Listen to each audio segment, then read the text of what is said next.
आमरण उपोषण मिलिंद भाऊ पष्टे यांनी ठोठावलेले आहेत। याच्या पाठीमागे हजारो संख्येने महिला आहेत, तसे शेतकरी पण आहेत। गेले आज तिसरा दिवस आहे।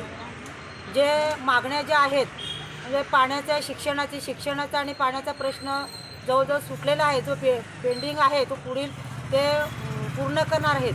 परंतु जी महसूल विभागामध्ये जे प्रश्न आहेत, महसुलाच्या निगडीचे प्रश्न आहेत, ते तात्काळ सुटावे असे ह्या अपेक्षित आज आम्ही इथं बसले आहेत। पण आज तिसरा दिवस असून सुद्धा आपल्या तहसीलदारचे प्रतिनिधी कोणीच आम्हाला भेटायला आलेले नाहीत किंवा आम्हाला समाधानकारक जी उत्तरं मिळायला पाहिजे होती ते अजूनपर्यंत मिळाले नाही।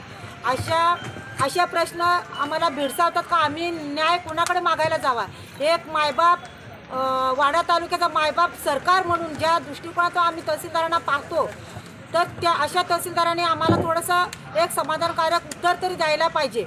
आम्ही दुसरं काही मागत नाही, आम्ही कुणाकडे ठेका मागा येत नाही, फक्त ह्या गोरगरीब जनतेचा प्रश्न घेऊन इथपर्यंत आलेला आहोत आणि त्याला ते सुटत नाही म्हणून आज उपोषणाची वेळ आलेली आहे की उपोषण करून तरी हा प्रश्न सुटतील का, असा आम्हाला प्रश्न पडलेला आहे। ज्या दिवशी आम्ही हे पत्र द्यायला गेलो आमरण उपोषणाचं, तेव्हा नायब तहसीलदार बोलले की किती लोक उपोषणाला बसणार आहेत।